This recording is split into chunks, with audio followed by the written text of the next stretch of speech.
Hello friends, welcome to VK જ્ઞાન સેતુ. આજના વિડીયોની અંદર આપણે જીટીયુ ક્વેશ્ચન પેપરને કેવી રીતે ઇફેક્ટિવલી એટેમ્પ્ટ કરી શકીએ એનું ડિસ્કશન કરીશું. So that is the tips for the writing the GTU question paper effectively. તો આજના વિડીયોની અંદર આપણે એનું ડિસ્કશન થશે. તો first of all, before going in to the discussion, તમારે જ્યારે પણ આન્સર શીટ તમારે જીટીયુની અંદર આવે, you need to enter the detail correctly. So fill the answer sheet detail correctly. That is very much important. એની અંદર કઈ કઈ ડિટેલ તમારે ભરવાની છે? એક છે તમારે subject name, proper subject name તમારે અહીંયા મેન્શન કરવાનું છે. સબ્જેક્ટ કોડ મેન્શન કરવાનો છે. સબ્જેક્ટ કોડ તમને ના યાદ હોય તો હોલ ટિકિટ જે ડાઉનલોડ કરેલી છે, પ્રિન્ટ કરેલી છે, એની અંદરથી સબ્જેક્ટ કોડ મળી જશે. Then date of exam and tick the program. Diploma engineering છે, then DE, bachelor of engineering pharmacy માટે બીપીએચ. અને લાસ્ટમાં તમારે બારકોડ, જો સુપરવાઇઝરે સ્ટીક કરી દીધું હોય તો બારકોડનું જે સ્ટીકર છે, you need to check it કે પ્રોપરલી તમારે વેરીફાઈ કરી લેવાનું છે કે તમારો જ એનરોલમેન્ટ નંબરનું, તમારા જ સીટ નંબરનું એ સ્ટીકર છે કે નહીં. અને very important, don't mention any identity on answer sheet. તમારે આન્સર શીટની અંદર કોઈ આઈડેન્ટિટી તમારે મેન્શન કરવાની નથી. ઘણા સ્ટુડન્ટ્સ પોતાનું નેમ મેન્શન કરી દે છે, કોલેજનું નેમ મેન્શન કરી દે છે, જેથી જીટીયુની અંદર યુએફએમ થઈ શકે છે અને થયેલા પણ છે. એટલે આ વેરી ઇમ્પોર્ટન્ટ છે કે તમે આન્સર શીટની અંદર કોઈ પણ જાતની આઈડેન્ટિટી તમારે ત્યાં મેન્શન કરવાની નથી, ઓન ફ્રન્ટ પેજ કે લાસ્ટ પેજ કે કોઈ પેજની અંદર. હવે આપણે આગળ વધીએ. Tips for writing the GTU question paper effectively. તો એમાં ફર્સ્ટ એ છે, read the full paper first. જ્યારે તમારું ક્વેશ્ચન પેપર તમારા હાથમાં આવે, તમારે 2 થી 5 મિનિટ એ ક્વેશ્ચન જે પેપર જે છે એના બધા જ ક્વેશ્ચનને પ્રોપરલી રીડ કરી લેવાના છે અને સમજી લેવાના છે. So spend the 5 minutes understanding which questions are easier. અને કયો ક્વેશ્ચન ઇઝી છે એને આઈડેન્ટિફાઈ પણ કરી લો એની અંદર. સેકન્ડ ટિપ્સ છે, start with the question you know best. આ એટલા માટે છે કે તમે ધારો કે 5 ક્વેશ્ચન તમારા ક્વેશ્ચન પેપરની અંદર છે, તો 5 ક્વેશ્ચનમાંથી તમને સૌથી જે બેસ્ટ ક્વેશ્ચન આવડતો હોય એ પહેલા લખો. જો ક્વેશ્ચન 1 આવડે છે તો ક્વેશ્ચન 1થી સ્ટાર્ટ કરો. ક્વેશ્ચન 5 તમને બેસ્ટ આવડે છે તો ક્વેશ્ચન 5 થયું. એનાથી શું થશે? કારણ કે એક્ઝામ જે છે એ જ્યારે તમારું પતી જશે અને તમારી આન્સર શીટ જ્યારે ઇવેલ્યુટ થશે એક્ઝામિનર દ્વારા, તો એ સોફ્ટવેરમાં ઓનલાઈન ચેક થાય છે. એટલે બધા જ ક્વેશ્ચન ઓનલાઈન ચેક થશે. અને જો તમે સારો ક્વેશ્ચન જે તમને બેસ્ટ આવડતું એનાથી સ્ટાર્ટ કરો તો એક્ઝામિનરને કોન્ફિડન્સ પણ આવશે કે આ સ્ટુડન્ટની આન્સર શીટને સારી છે અને એને માર્ક્સ આપવા જેવા છે. જો કોઈ વીક ક્વેશ્ચનથી એટેમ્પ્ટ કરવાનું ચાલુ કરશો તો તમારું કોન્ફિડન્સ પણ લોસ થશે અને તમારા માર્ક્સ પણ તમે અહીંયા ઓછા આવશે. સો તમારું કોન્ફિડન્સ બિલ્ડ થાય અને તમારો ટાઈમ સેવ થાય એના માટે સૌથી ઇઝી ક્વેશ્ચન, સૌથી બેસ્ટ ક્વેશ્ચન તમને જે આવડે છે એનાથી સ્ટાર્ટ કરો. That is a second tips. Third tip, use proper formatting. Very important. મારા મતે આ સૌથી મોસ્ટ ઇમ્પોર્ટન્ટ ટિપ્સ છે કે યુઝ પ્રોપર ફોર્મેટિંગ. એમાં શું છે? Write the question number clearly on new page. એટલે દરેક તમે ક્વેશ્ચન સ્ટાર્ટ કરો છો એ ક્વેશ્ચનને નવા પેજ ઉપર સ્ટાર્ટ કરો. ક્વેશ્ચન 1, ક્વેશ્ચન 2, ક્વેશ્ચન 3, એ રીતે નવા પેજની અંદર પ્રોપર ફોર્મેટિંગ સાથે. અને બીજો પોઈન્ટ એની અંદર છે, each new question must be start on a new page. એનો મતલબ એવો થયો છે કે ક્વેશ્ચન 1 જે છે, સપોઝ એમાં એ, બી અને સી છે, તો એ પણ નવા પેજ ઉપર, બી પણ નવા પેજ ઉપર અને સી પણ નવા પેજ ઉપરથી સ્ટાર્ટ થવું જોઈએ. દરેક ક્વેશ્ચનના સબ ક્વેશ્ચન પ્લસ એનો મેઇન ક્વેશ્ચન નવા પેજ ઉપરથી સ્ટાર્ટ થવું જોઈએ, જેથી તમારું પ્રોપર ફોર્મેટિંગ થાય અને એક્ઝામિનરને પણ પેપર ચેક કરવાનું ઇઝી રહે અને તમને માર્ક્સ એમાં વધારે મળી શકે છે. એને વધારે ડિટેલમાં સમજવું હોય ફોર્મેટિંગને, તો આપણે અત્યારે ફરીથી આને એક લેઆઉટ પ્રમાણે ડિસ્કશન કરીશું, જેથી વધુ તમને આમાં આઈડિયા આવશે. સપોઝ આ તમારી જીટીયુની આન્સર શીટ છે અને જીટીયુ આન્સર શીટની અંદર તમારે ઉપરનું જે જગ્યા છે ત્યાં ક્વેશ્ચન 1 ની ડિટેલ લખવાની હોય છે. તો અહીંયા તમે મેન્શન કરો કે સપોઝ ક્વેશ્ચન 1 તમારે સ્ટાર્ટ કરવો છે તો ક્વેશ્ચન 1 એ રીતે તમારે અહીંયા લખવું પડશે, જેથી એક્ઝામિનરને સોફ્ટવેરમાં એ પોતાનું ઓનલાઈન ચેકિંગ કરતા હોય છે ત્યારે પણ બાજુમાં આ રીતે ટેબલ લખેલું હોય છે. તો ટેબલની અંદર એમને પણ ઇઝી રહે કે કેવી રીતે માર્ક્સ આપવાના છે. અને તમે અહીંયા મેન્શન કરેલું હશે કે મેં સ્ટાર્ટ કર્યો છે ક્વેશ્ચન 1 તો એક્ઝામિનરને ત્યાં માર્ક્સ મૂકવામાં પણ ઇઝી પડશે અને તમારો કોઈ માર્ક્સ ખોટા નહીં કપાય આની અંદર. બીજો એક મુદ્દો એ છે, સપોઝ ક્વેશ્ચન 1 છે અથવા તો ક્વેશ્ચન 2ની વાત કરીએ, એમાં ઓરનો ક્વેશ્ચન તમને આવડે છે અને મેઇન ક્વેશ્ચન 2 નથી આવડતો, તો ઓપ્શન વાળો તમને આવડે છે તો તમારે આ રીતે મેન્શન કરવું પડશે ક્વેશ્ચન 1 ઓર કે ક્વેશ્ચન 2 ઓર. અહીંયા ઓર લખવું જરૂરી છે. એનું રીઝન એ છે કે જો તમે અહીંયા ઓર લખશો તો એક્ઝામિનરને ખબર પડશે કે આ ઓર વાળો જે ક્વેશ્ચન એટેમ્પ કર્યો છે સ્ટુડન્ટ્સે, જેથી એને ઓરની અંદર ત્યાં માર્ક્સ મૂકશે.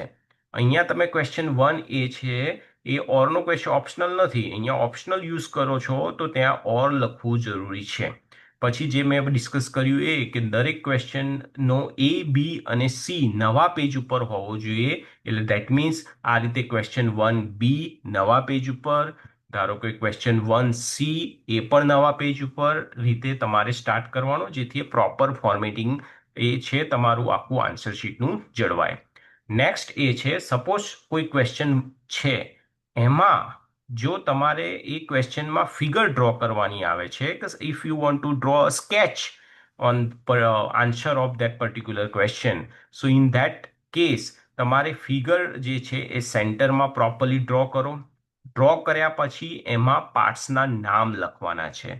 પાર્ટ્સના નામ જે છે લેબલિંગ કરીને લખવાના. સપોઝ આ જગ્યા જે છે એમાં ફિગર ડ્રો કરી છે તમે, તો ફિગર ડ્રો કર્યા પછી લેબલિંગ આ રીતે તમે એરો દ્વારા પેન્સિલથી ફિગર ડ્રો કરી શકો. પેન્સિલથી ડ્રો કર્યા પછી તમે અહીંયા લેબલિંગ જે છે એ એરો દ્વારા કરશો તો તમને અહીંયા મેક્સિમમ તમારું જે ફિગર જે છે એટ્રેક્ટિવ થશે અને તમને અહીંયા ફૂલ માર્ક્સ મળશે.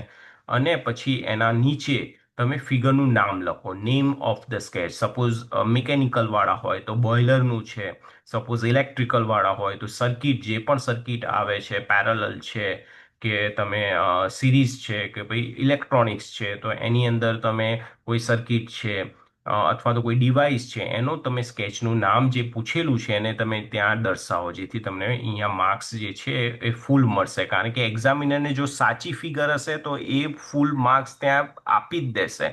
એટલે ફિગર જે છે પ્રોપરલી ડ્રો કરવી જરૂરી છે, એનું લેબલિંગ કરવું જરૂરી છે અને એનું નામ પણ લખવું જરૂરી છે. પછી એના નીચેથી તમારે એક્સપ્લેનેશન સ્ટાર્ટ કરવાનું છે. એક્સપ્લેનેશનમાં જે પૂછેલું હોય એ, લાઈક વર્કિંગ પૂછેલું છે કે કન્સ્ટ્રક્શન છે આવે છે, અંદર કેરેક્ટરિસ્ટિક્સ છે, એડવાન્ટેજ છે, ડિસએડવાન્ટેજ છે, એ રીતેનું તમારે સ્ટાર કરીને વર્કિંગ લખો. પછી એને બુલેટ ફોર્મની અંદર સમજાવો step by step, or may be the paragraph, જે તમને મેથડ ગમતી હોય, પણ એ પ્રોપર ફોર્મેટિંગમાં હોવું જોઈએ, જેથી એક્ઝામિનરને પેપર ચેક કરવાની મજા આવે અને તમને ફૂલ માર્ક્સ મળે. That is the main goal.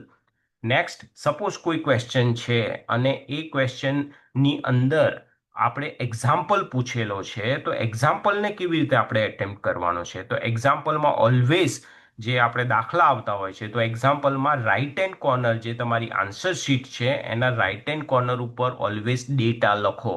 જે પ્રોબ્લેમ આપેલો હોય, એક્ઝામ્પલ આપેલો હોય, એમાં ડેટા હોય. સપોઝ ફોર્સ છે, સપોઝ કોઈ એમાં એનર્જીનો ડેટા આપેલો છે, કોઈ અંદર ફોર્સ ને અંદર કોઈ પ્રેશર આપેલું છે, તો બધા ડેટા મેન્શન કરો જે પણ તમારે ત્યાં અંદર પ્રોબ્લેમમાં આપેલો હોય ઓન ધ રાઈટ સાઈડ. પછી તમારે એનું સોલ્યુશન અહીંયા મૂકવાનું છે. એટલે સોલ્યુશન પણ સ્ટાર્ટ કરતા હોય તો તમે તમારે ઇક્વેશન લખવાના છે. ઇક્વેશનમાં નંબર આપો, ઇક્વેશન નંબર 1, ઇક્વેશન નંબર 2, પછી એનું સોલ્યુશનમાં જે આન્સર આવે છે એ.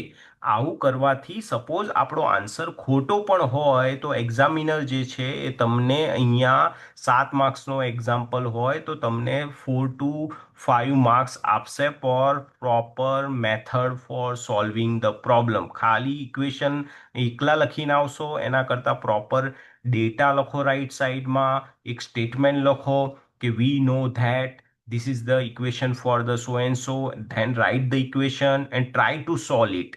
એક્ઝામ્પલથી ઘણા છોકરાઓ ભાગતા હોય છે, તો એક્ઝામ્પલમાં ઇક્વેશન લખો, ડેટા લખો, તો તમને હાફ માર્ક્સ પણ અહીંયા મળી શકે છે. છેલ્લે જે છોકરાઓ ટોપર છે એ ટોપર જો સપોઝ સોલ્વ કરી દીધો છે એમને પ્રોબ્લેમ, તો આન્સર 1, 2 અને 3 આવ્યા છે, સપોઝ એ ડેટાની અંદર પૂછેલું છે, તો તમારે આ રીતે મેન્શન કરવું પડશે. આન્સર 1 જે આવ્યો છે એ, આન્સર 2, આન્સર 3 બ્લોક બનાવો, જેથી તમારા 7 આઉટ ઓફ 7 એ એક્ઝામ્પલમાં તમને પૂરેપૂરા માર્ક્સ મળી રહે. So that is the formatting for how to solve example in GTU question paper or maybe any in your mid exam also. Next, ઘણા સ્ટુડન્ટ્સ આ ભૂલ કરી દે છે કે સપોઝ એક અહીંયા મેં મૂકેલું છે question 2 A B C solve કર્યો છે છોકરાએ, પછી પાછો ફરીથી ક્વેશ્ચન 2 B અને C અહીંયા એટેમ્પ કરે છે. તો અહીંયા તમે વિચારો, જે તમારે ઓપ્શન હોય એમાંથી તમારે ડિસિઝન લઈ લેવાનું છે કે મને શેમાંથી માર્ક્સ વધારે મળશે, ઓરમાંથી મળશે વધારે કે પેલા ઓર વગરનામાંથી મળશે. જો તમને લાગે છે કે મને બી અને સી સારો આવડે છે ને એમાંથી મેક્સિમમ માર્ક્સ મળશે, તો એ જ એટેમ્પ કરો. Don't attempt or question, you will loss your time, તમારો ટાઈમ પણ અહીંયા બગડે છે અને તમને અહીંયા કોઈ અહીંયા એક્સ્ટ્રા માર્ક્સ મળતા નથી. તો આ મેથડ ખોટી છે. અહીંયા એક્ઝામિનર પોતાની ઓનલાઈન જે સોફ્ટવેર છે એમાં એ માર્ક્સ તો મૂકશે, પણ માર્ક્સ જ્યારે મૂકશે ત્યારે કાઉન્ટ થશે જેના માર્ક્સ વધારે હોય, જે મેં અહીંયા એક્ઝામ્પલ આપેલું છે કે 8 માર્ક્સ ઉપરના કેસમાં થાય છે અને બીજામાં 6 માર્ક્સ થાય છે, તો સોફ્ટવેર ઓટોમેટિકલી જે હાઈએસ્ટ માર્ક્સ હશે એ જ એટેમ્પ થશે. Like 8 marks examiner A B અને Cના થઈને ટોટલ 8 માર્ક્સ મળે છે સ્ટુડન્ટ્સને, અને B ને Cના થઈને 6 માર્ક્સ મળે છે, તો સોફ્ટવેરમાં સીધા 8 માર્ક્સ વાળું જ ત્યાં કાઉન્ટ થશે. એટલે આ બી ને સી જે એટેમ્પ કરવામાં જે એનર્જી વેસ્ટ થઈ, જે ટાઈમ વેસ્ટ થયો, એનો કોઈ યુઝ થતો નથી. સો બેટર છે કે જ્યારે ક્વેશ્ચન સ્ટાર્ટ કરો ત્યારે તમે એમાં ડિસિઝન લઈ લો કે ઓર વાળો એટેમ્પ કરવો છે કે પછી મારે ઓર વગરનો એટેમ્પ કરવો છે, જેથી તમારો ટાઈમ પણ સેવ થાય અને તમને પ્રોપરલી આન્સર પણ લખવાની મજા આવે અને એક્ઝામિનરને પેપર ચેક કરવાની પણ મજા આવે. That is very much important for GTU exam.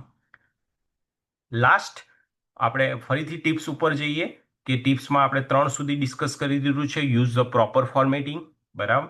Next, maintain the clean handwriting. તમારા હેન્ડરાઇટિંગ એકદમ ક્લીન હોવા જોઈએ, કોઈ ચેકાચેક ના હોવી જોઈએ, જેથી તમને પ્રોપરલી જે છે એ માર્ક્સ મળે અને તમારા કોઈ કટ ઓફ ના થાય. અને બ્લેક અને બ્લુ પેન તમે યુઝ કરી શકો છો.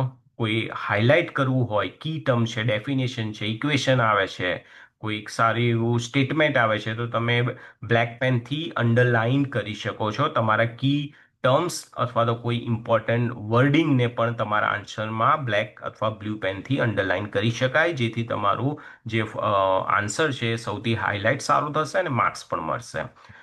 પાંચમું છે આન્સર ઇન ઓર્ડર. ઓર્ડર એટલા માટે કે તમારું ક્વેશ્ચન 1, 2, 3, 4, 5 એ રીતે જાઓ તો વેલ એન્ડ ગુડ છે. જો તમે 5 પહેલા એટેમ્પ કરો ઇટ ઇઝ ઓકે, પણ પ્રોપર ઓર્ડરમાં A B અને C, 5 પહેલો જો એટેમ્પ કરો છો તો એનો A B અને C એટેમ્પ કરો. C આપો પછી B આપો અને પછી A જાઓ, that is a wrong method. એક્ઝામિનરને પેપર ચેક કરવાનું ત્યાં એને ગમશે નહીં અને તમારા માર્ક્સ કપવાના પૂરેપૂરા ચાન્સ થશે. એટલે બેટર છે કે એનો A B આવડતો હોય, એટેમ્પ કરવાનો તમારો મન હોય તો પહેલેથી A B અને C ઓર્ડરમાં લખવું, જેથી તમારા માર્ક્સ પણ અહીંયા કટ થાય નહીં. 6, last, time management is a key, because most ઓફલી GTUની અંદર 2.5 કલાકનું આપણું પેપર હોય છે. 2.5 કલાકની અંદર જો ટાઈમ મિનિટ્સમાં ગણીએ તો 150 તમને મિનિટ્સ મળે છે. તો દરેક જો ક્વેશ્ચનને ગણવા જઈએ તો ટોટલ 5 ક્વેશ્ચન હોય, તો 5 ક્વેશ્ચન માટે એક ક્વેશ્ચન માટે આપણે 30 મિનિટ્સ એલોકેટ થઈ શકે છે. એટલે 30 મિનિટ્સની અંદર તમારો ક્વેશ્ચન પતી જવો જોઈએ, અને એમાં ફિગર આવતી હોય તો એ રીતે તમારે 2 થી 5 મિનિટ ફિગર માટે આપવાની, અને પછી તમારે 10 મિનિટની અંદર A B અને C એ રીતે તમે 30 મિનિટ્સને પણ ડિવાઈડ કરી શકો છો કોઈ બી ક્વેશ્ચનની અંદર, અને તમે મેક્સિમમ માર્ક્સ અહીંયા મળી શકે છે. જો તમે પ્રોપરલી ટાઈમ મેનેજમેન્ટ કરી શકો તો તમારા કોઈ વખત એ એક્સક્યુઝ નહીં આવે કે મારો ટાઈમ ખૂટ્યો છે આની અંદર અથવા તો કોઈ પેપરની અંદર. પછી આગળ વધીએ કે પેપર પતી જાય છે, પેપર તમારા 2.5 કલાક પતી ગયા છે, પછી તમારું બ્રાઉન સ્ટીકર સુપરવાઇઝર આપશે. જો સુપરવાઇઝર પોતે લગાવતા હોય તો પણ કંઈ વાંધો નથી, પણ just brown sticker properly paste કરેલું છે કે નહીં એ તમારે ચેક કરી લેવાનું છે. નેક્સ્ટ, સપ્લિમેન્ટરી જે પણ સપ્લિમેન્ટરી લીધેલી છે એમાં તમારું જે સીટ નંબર છે, જે મોસ્ટ ઓફલી એનરોલમેન્ટ નંબર હોય છે, એ તમારે ડિટેલ ભરી દેવાની છે. અને બધી જ સપ્લિમેન્ટરીને એમાં પણ બ્રાઉન સ્ટીકર તમારા લાગેલા હોવા જોઈએ એ પણ ચેક કરી લેવાનું છે. અને બ્રાઉન સ્ટીકર લગાવ્યા બાદ બધી જ સપ્લિમેન્ટરીને એટેચ થવી જોઈએ sequence wise in a proper order. પહેલી, બીજી અને ત્રીજી હોય તો એ ઓર્ડરમાં જ તમારે એટેચ કરવાની છે. લાસ્ટ 10 મિનિટ પછી તમને બાકી હશે તો તમને સપ્લિમેન્ટરી નહીં મળે. એટલે મારું સજેશન છે 15 મિનિટ પહેલા અથવા તો 20 મિનિટ પહેલા તમે એ ડિસિઝન લઈ લો કેટલી સપ્લિમેન્ટરી લેવાની છે, પછી એટેચ કરી લો અને પ્રોપરલી પછી છેલ્લી 20 મિનિટમાં તમે ત્યાં બાકી હોય એ તમે પ્રોપરલી તમારા ક્વેશ્ચનને તમે અહીંયા કમ્પ્લીટ કરો. અને લાસ્ટ, મેન્શન ધ ટોટલ. જે પણ સપ્લિમેન્ટરી લીધેલી છે, મેઇન સપ્લિમેન્ટરી એક છે. સપોઝ કોઈ સપ્લિમેન્ટરી કોઈ સ્ટુડન્ટ્સે એક લીધેલી હોય તો ટોટલ થશે 2. જો નથી લીધેલી તો 1 + 0 = 1. એટલે ટોટલ પણ મેન્શન કરવું જરૂરી છે તમારા ફ્રન્ટ પેજની અંદર, તમારી આન્સર શીટની અંદર. So this is the main tips for writing the GTU question paper effectively. So thank you very much for your attention. આવા જ વિડીયો માટે વીકે જ્ઞાન સેતુને તમે સબસ્ક્રાઇબ કરો, જેથી તમને મેક્સિમમ માર્ક્સ અને તમારું જીટીયુમાં તમારો સ્કોર સારો થાય એને રિલેટેડ બધી જ માહિતી આ આપણી ચેનલમાંથી મળશે. Thank you.